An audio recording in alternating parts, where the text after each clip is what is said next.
السلام علیکم ورحمۃ اللہ وبرکاتہ۔ الحمد للہ رب العالمین والصلاة والسلام علی رسول الکریم، اما بعد۔ مصنف رحمہ اللہ یہاں پر ایک مسئلہ ذکر کر رہے ہیں، کہہ رہے ہیں اذا روى العدل عن رجل وسماه، کہ کوئی صاحب العدالہ آدمی ہو، عدل آدمی ہو، اور وہ کسی بندے سے روایت کرتا اور اس کا نام بھی ذکر کرے، کسی بندے سے حدیث کو روایت کرتا ہے اور اس کا نام بھی ذکر کرے، کہتے ہیں فحل تعتبر روایته عنہ تعدیلا منہ لہ، تو کیا اس بندے کی اس سے روایت کرنا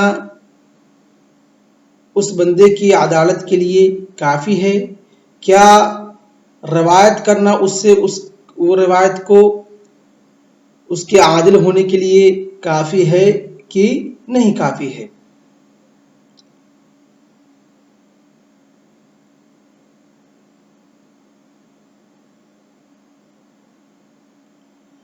تو کوئی عدل ہے اور وہ کسی دوسرے سے روایت کر رہا ہے، اس کا نام بھی ذکر کر رہا ہے، تو کیا ایک صاحب العدالہ اور عدل راوی کا کسی سے روایت کرنا اس کے شیخ کی عدالت کے لیے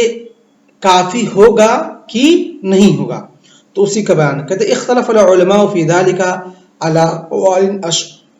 اقوال اشہرها، کہ علماء کا اس کے تعلق سے اختلاف ہے، بعض لوگ کہتے ہیں ہوگا، بعض لوگ کہتے ہیں نہیں، بعض لوگ کہتے ہیں تفصیل ہے اس کے اندر۔ تو اس میں کئی اقوال علماء کے، ان میں جو چند مشہور قول ہے اس کا دراسہ ہم کریں گے، اس کو ہم پڑھیں گے۔ کہتے ہیں القول الاول قول اکثر العلماء من اہل الحدیث وغیرهم انه لا تعتبر روایت العدل تعدیلا منہ لمن روا عنہ، کہ اکثر علماء کا اور علماء اہل حدیث یعنی محدثین کا، اور اسی طریقے سے محدثین کے علاوہ اور سارے علماء ہیں جن کا یہ قول ہے، جن کا یہ ماننا ہے، جن کا یہ اعتقاد ہے، جو یہ کہتے ہیں انہ لا تعتبر روایت العدل تعدیلا منہ، کہ اگر کوئی صاحب العدالہ یا عدل ہے وہ کسی سے روایت کرتا ہے تو صاحب العدالہ کی روایت کرنا، جس سے روایت کرتا ہے جو اس کا شیخ ہوا، اس کی عدالت کے لیے کافی نہیں ہے۔ یعنی عادل راوی کا کسی بندے سے روایت کرنا، جس سے وہ روایت کر رہا ہے اس کی روایت کے لیے یہ کافی نہیں ہے، اس کی عدالت کے لیے کافی نہیں ہے کہ کوئی عدل یا کوئی عادل یا صاحب العدالہ اس سے روایت کر دے تو وہ بھی عادل ہو جائے گا۔ کیوں؟ کہتے ہیں وَتَعْلِيلُ ذَلِكَ أَنَّهُ يَجُوزُ أَن يَرْوِي الْعَدْلُ عَنْ غَيْرِ الْعَدْلِ، کیونکہ یہ بات جائز ہے اور یہ بات واقع بھی ہو چکی ہے اور یہ بات واضح بھی ہے کہ جو عدل ہوتا ہے، صاحب العدالہ ہوتا ہے، وہ غیر عدل سے روایت کرتا ہے، اور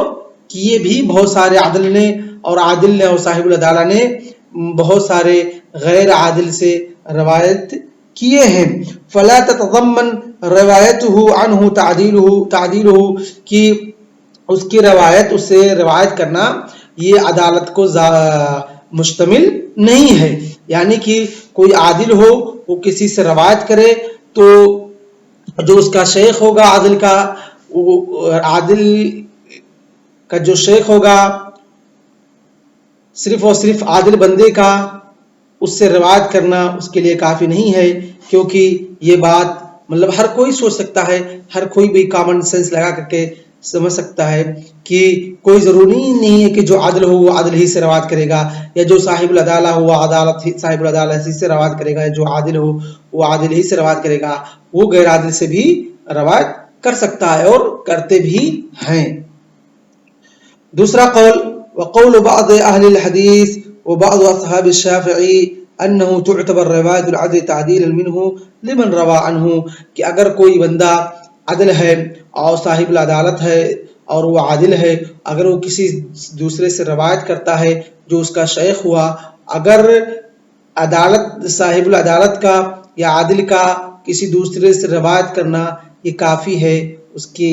شیخ کی عدالت کے لیے، یعنی وہ بندہ اس کا شیخ کیا ہوگا؟ عادل ہوگا، کیونکہ اس سے روایت کرنے والا کون ہے؟ عادل ہے۔ اور ان لوگوں کی تعلیل کیا ہے؟ وتعلیل ذلك ان الروايه تتضمن التعديل من جهه ان العدل لو علم في من روى عنه جرحا لذكره لئلا يكون غاشا في الدين۔ اور یہ لوگ کہتے ہیں کہ جو روایت ہوگی وہ عدالت کو ایک جہت سے، ایک اعتبار سے شامل ہوگی۔ کیسے؟ کیونکہ عدل جو ہوگا لو علم فی من روى عنه جرحا، کیونکہ جو صاحب العدالت ہے یا عادل ہے یا عدل ہے، جو روایت کرنے والا ہے، جس سے اگر اس کے تعلق سے اس کو کوئی جرح معلوم ہوتی تو اس کو ضرور ذکر کرتا، اس کو کیا کرتا؟ ضرور ذکر کرتا، لئلا یکون غاشا فی الدین، تاکہ وہ دین کے اندر دھوکہ دینے والا اور غاش میں سے اس کا شمار نہ ہو۔ ٹھیک ہے بھائی، ہم آپ کی دلیل مانتے ہیں۔ جو آپ نے کہا کہ اگر جو عادل ہے وہ جس سے روایت کرتا ہے، اگر اس کے اندر کوئی جرح ہوتی تو وہ ذکر کرتا اس کو مالک، تاکہ اس کا شمار غاش میں سے نہ ہو۔ ٹھیک ہے، ہم آپ کی بات مانتے ہیں، یہ دلیل آپ کے، ٹھیک ہے نا؟ تو آپ ہماری اس بات کا جواب کیا دیں گے کہ کوئی ضروری ہے کہ اس نے اس کی تمام حالت کا، تمام تر زندگی کا دراسہ کیا ہے، یا اس کے پاس اس کے تعلق سے مکمل علم ہے؟ اس کے تعلق سے مکمل علم ہے۔ ہو سکتا ہے کہ اس نے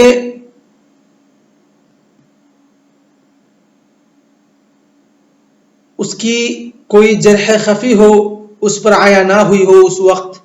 اس عادل پر، تو کیا ہم عادل مانیں گے اس کو؟ نہیں۔ اسی طریقے سے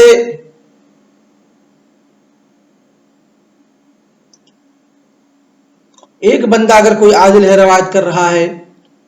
تو اس کی جہالت عین دور ہوئی، اور بلکہ جہالت حال باقی ہے۔ اگر صرف اور صرف ایک عادل روایت کر رہا ہے اور اسے روایت کرنے والا اور کوئی نہیں ہے، تو کیا ہوگی؟ اس کی جہالت حال باقی رہے گی۔ تو اس وجہ سے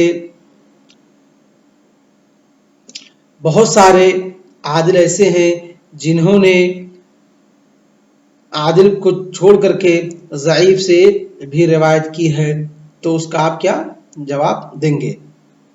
اور تیسرا قول جو کہ راجح ہے، جس پر اکثر علماء کا، تمام علماء کا اتفاق ہے، اور اسی کو حافظ ابن حجر رحمہ اللہ نے اپنے قول کے ذریعے قاعدہ بنا دیا ہے۔ تیسرا قول جو ہے، القول الثالث ان كان ذلك العدل قد علم انه لا يروي الا عن ثقة، اگر وہ جو صاحب العدالت ہے اور جو عادل بندہ ہے، اس کے تعلق سے یہ مشہور ہے، اس کے تعلق سے یہ جان لیا گیا ہے کہ وہ صرف اور صرف ثقہ سے ہی حدیثوں کو روایت کرتا ہے، اور ثقہ کے علاوہ کسی دوسرے لوگوں سے حدیثوں کو روایت نہیں کرتا ہے، فَرَوَایَتُهُ تَوْثِیقٌ لِمَنْ رَوَى عَنْهُ، تو اگر کسی بندے کی حالت یہ ہے کہ اس نے اپنے اوپر فکس کر لیا ہے، اپنے اوپر لازم کر لیا ہے کہ وہ صرف اور صرف ثقہ سے ہی روایت کرے گا، تو ایسے بندہ اگر کسی سے روایت کرتا ہے تو وہ کیا ہوگا؟ ثقہ اس کو مانی جائے گی۔ وَإِلَّا فَلَا تُعْتَبَرْ رِوَایَتُهُ تَوْثِیقًا، نہیں تو اس کی روایت توثیق نہیں مانی جائے گی، یعنی جس سے روایت کر رہا ہے وہ عادل نہیں ہوگا، وہی ہوگا جس نے اپنے نفس کے اوپر لازم کر لیا ہے کہ وہ صرف اور صرف ثقہ سے روایت کرے گا۔ تو اگر وہ بندہ کسی دوسرے سے کسی سے روایت کرتا ہے تو وہ اس کا جو شیخ ہوگا وہ ثقہ ہوگا۔ اور امام سخاوی رحمہ اللہ کہتے ہیں، قال السخاوی هذا هو الصحيح عند الاصوليين كالسيف العامدي وابن الحاجب وغيرهما، اور یہی چیز صحیح ہے اصولیوں کے ہاں، آمدی، ابن حاجب اور ان کے علاوہ بہت سارے، اور اسی طریقے سے اسی بات کی طرف محدثین بھی گئے ہیں، اور شیخین کا بھی اسی طرف مائل ہے، اور ابن خزیمہ رحمہ اللہ اپنے حاکی صحاح کے اندر، صحیح ابن خزیمہ، اور امام حاکم رحمہ اللہ اپنی مستدرک کے اندر اسی کی طرف مائل ہوئے ہیں۔ اور حافظ ابن حجر رحمہ اللہ اس کے تعلق سے کہتے ہیں کہ من عرف من حاله انه لا يروي الا عن ثقة فإنه إذا روى عن رجل أصف بكونه ثقة عنده كمالك وشعبة والقطان وابن مہدی وطائفة ممن بعدهم. کہتے ہیں کہ ابن حجر رحمہ اللہ قاعدے کے طور پر ذکر کرتے ہیں من عرف من حالہ، جس کی حالت یہ ہے، جس کی حالت میں سے یہ پہچان لیا گیا ہے، یہ جان لیا گیا ہے کہ وہ صرف اور صرف ثقہ سے ہی روایت کرتا ہے، تو اگر وہ کسی بندے سے روایت کرتا ہے اصف بکونہ ثقۃ عنہ، تو کیا ہوگا؟ اس کے نزدیک ثقہ ہوگا. اصف بکونہ ثقۃ عنہ، تو وہ اس کے نزدیک ثقہ ہوا کیونکہ اس نے اپنی حالت بنا لی ہے. جیسے امام مالک رحمہ اللہ ہیں، وہ صرف اور صرف ثقہ سے روایت کرتے ہیں. اگر امام مالک رحمہ اللہ کسی سے روایت کریں تو گرچہ اس کو اس کے آدمی یعنی امام مالک کا شیوخ جو ہوگا جسے امام مالک رحمہ اللہ روایت کر رہے ہیں، اس کی حالت کی تفتیش کرنے کی ضرورت نہیں ہے، کیونکہ امام مالک رحمہ اللہ کی حالت یہی ہے کہ وہ صرف اور صرف ثقہ سے روایت کرتے ہیں. اسی طرح سے شعبہ، قطان، ابن مہدی اور بہت سارے علماء تھے جنہوں نے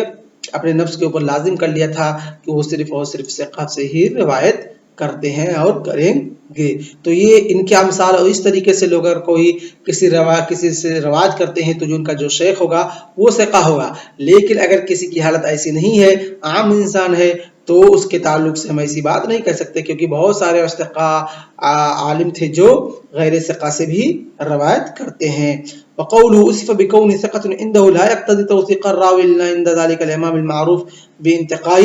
الشيوخ. کہتے لا يقتضي توثيق الراوي إلا عند ذلك الإمام المعروف بانتقاء الشيوخ، کیونکہ یہ راوی کی توثیق کا تقاضا نہیں کرتی ہے مگر اس امام کے نزدیک جو کہ شیوخ کا انتقاء کر کے ان سے حدیثوں کو روایت کرتا ہے. اور یہ جو قاعدہ ہے، یہ قاعدہ غالبیہ ہے، اغلبیہ یعنی 100% ایسا نہیں ہے، بلکہ ہر قاعدے کے شذوذ ہیں، اس کے بھی شذوذ ہیں. یہ نہیں کہ جیسے امام مالک رحمہ اللہ جو اپنے نفس کے اوپر لازم کر لیں گے صرف ثقہ سے روایت کر، صرف ثقہ سے ہی روایت کریں گے، وہ لوگ بھی کبھی کبھار یہ اغلبیہ کا اس لیے کہتے ہیں حاضر القاعدہ غالبیہ، یہ اغلبیہ قاعدہ ہے، اغلب والا قاعدہ ہے کہ 95% یا 96% اکثر ان کی حالت ایسی ہے کہ یہ ثقہ سے ہی روایت کرتے ہیں، بسا اوقات کبھی کبھی ضعیف سے بھی روایت کرتے ہیں. یستفاد منها فی ترجیح جانب التوثیق فی حق الراوی المختلف فیہ جرحا وتوثیقا. اور کہتے ہیں اس کا فائدہ یہ ہے کہ اگر کوئی راوی ہے جس کے تعلق سے جرح اور توثیق میں اختلاف ہے، لوگوں کا اختلاف ہوگا کہ اس کو ہم اس کی حدیث کو ضعیف کہیں گے یا اس کی حدیث کو ثقہ کہیں گے، اس کی حدیث کو مطلب تصحیح کہیں گے، کیا کہیں گے، تو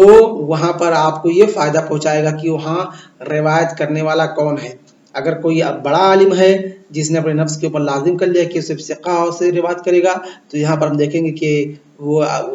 ایسا ہی آدمی ہے جس نے ثقہ ہی سے روایت کرنے کو لازم پکڑا ہے. اگر وہ ہے تو کہیں گے بھائی اس کی حدیث صحت کی طرف زیادہ مائل ہے. اور آج کا درس ہم اسی پر اکتفا کرتے ہیں. وصلی اللہ علی نبینا محمد وعلی آلہ وصحبہ اجمعین. والسلام علیکم ورحمۃ اللہ وبرکاتہ.